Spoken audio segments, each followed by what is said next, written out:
The Wii U had some bangers. The console sadly ate shit and only sold like 13 million units worldwide. Nintendo faltered on the advertising for it, but despite all this, it was still home for a lot of great games. Due to the Switch taking all of its exclusives, it's kinda hard to persuade anyone to buy one today, but I still want to go over my personal 10 favorite games for it, with 2 rules. I want to keep it to Nintendo's first and second party output, and I don't want to double dip on sub-series. In 10th, I would put Yoshi's Woolly World. There's nothing too much to say here other than it's a solid 2D platformer. The fact that it has co-op is also a huge bonus as I usually play these types of games with my brother. The yarn graphics in HD look really nice too. It may not quite be as fun as most of Yoshi's older outings, but it's still a solid time. I also found this one to be infinitely more fun than its sequel, Yoshi's Crafted World. Captain Toad Treasure Tracker is a gem. These levels were pretty fun in 3D World, but even the later ones never really seemed to reach the potential that it felt it should. Captain Toad Treasure Tracker changes that. He controls pretty damn slow and can't jump, but this allows for Nintendo to make the levels have a very unique style and feel to them. It blossoms into a truly unique experience. This got ported to both the Switch and 3DS later on, but the Wii U gets credit for being the original. The fact that it was also a budget title at only $40 was nice too. I may dunk on it a decent bit, but I put Smash for Wii U in 8th. The fact that we finally got a Smash Bros. Game in HD was glorious. It also added a couple of nice additions to the roster, such as Villager, Pac-Man, and Bowser Jr. It was also the last Smash Bros. Game, well, at least as of now, to have trophies, and damn, I don't think Spirits were a good replacement. It also sped up the gameplay a bit from Brawl, which was gladly appreciated.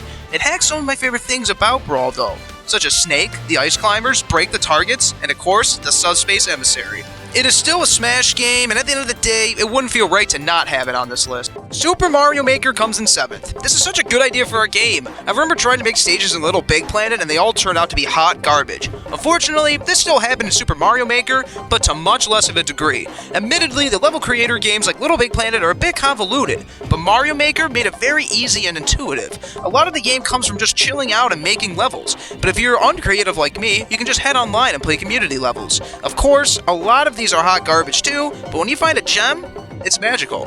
I honestly may have enjoyed this one more than 2 on the Switch, even though it has more content. Creating with the gamepad was just more intuitive than the Switch tablet, and the magic just hit harder the first time.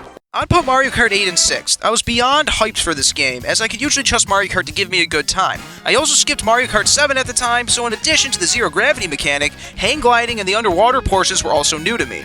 The game also looks superb, and may be the best looking Wii U game.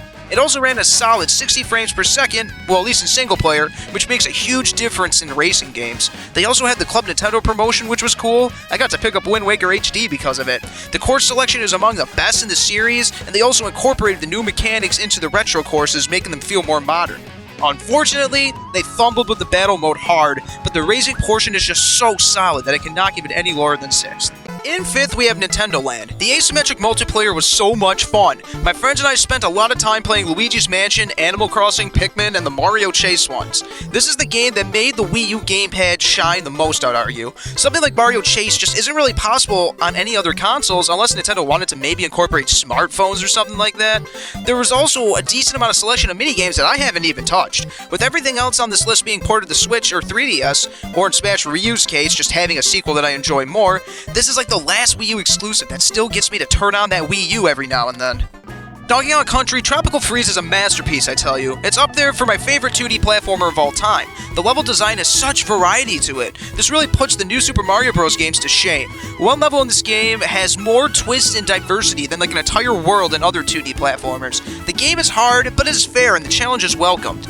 Collecting the Kong letters and the puzzle pieces are just so satisfying. The 3 Kong partners are all unique and fun to use.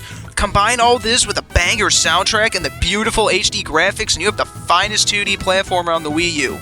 Well, that or Rayman Legends, that's solid too. In 3rd, we have the one and only Breath of the Wild. I may not have thought this is the flawless masterpiece that everyone else thinks it is, but it's still an amazing game. Of course, it would be Nintendo that could turn something as dumb as climbing into an actual fun mechanic. Just exploring Hyrule and looking for those damn shrines is a treat. I remember bum rushing the towers so I could see more of the map. More than anything, I love how this is a gigantic playground that is up to the player on how to use it. I think I was a bit open world burnt out with how much I played The Witcher 3 and especially Skyrim, but Breath of the Wild is still an amazing time. I love my 3D Marios, so naturally, Super Mario 3D World needed to be on this list. While everyone was underwhelmed because it wasn't the next big Mario Galaxy or Mario 64, I was jumping for joy because my brothers and I could finally play through a 3D Mario game together. We had chaotic fun in New Super Mario Bros. Wii back in the day, and this was even better. Being able to navigate the levels together in 3D was so great. It starts off pretty easy, but man, these levels really pick up toward the end. I also like how they decided to go with the Super Mario Bros. 2 cast, and they all have different abilities. You can unlock Rosalina too, which is neat, I guess. In first place, we got my boy, Pikmin 3. When this originally came out, I was pretty hard on it. I thought it was disappointing to wait a full 9 years and get a game that was shorter than Pikmin 2. They even removed the caves!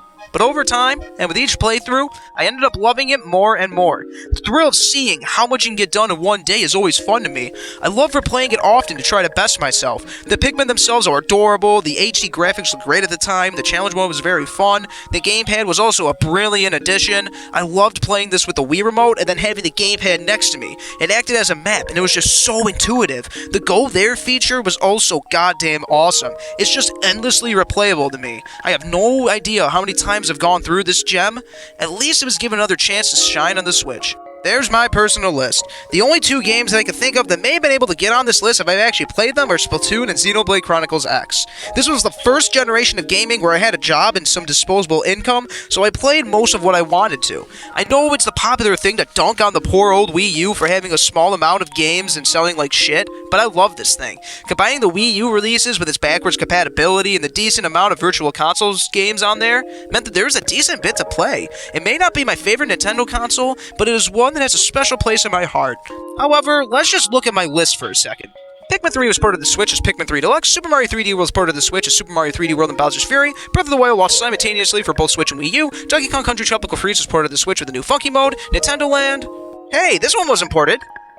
Mario Kart 8 was ported to the Switch as Mario Kart 8 Deluxe, Super Mario Maker was ported to the 3DS, and now Super Mario Maker 2 is out for the Switch. Super Smash Bros. For Wii U and 3DS were very similar, and honestly, Smash Bros. Ultimate one-ups those in like virtually every way anyway. Captain Toad was ported to both the Switch and 3DS, and finally, Yoshi's Woolly World was ported to the 3DS. As I said before, it's very hard to recommend a Wii U to anyone nowadays. Nintendo decided to just port basically everything to it to different consoles, usually with more content. Again though, I still love this thing, probably more than I should have, and it will be hooked up to my TV for as long as I'm alive. Probably.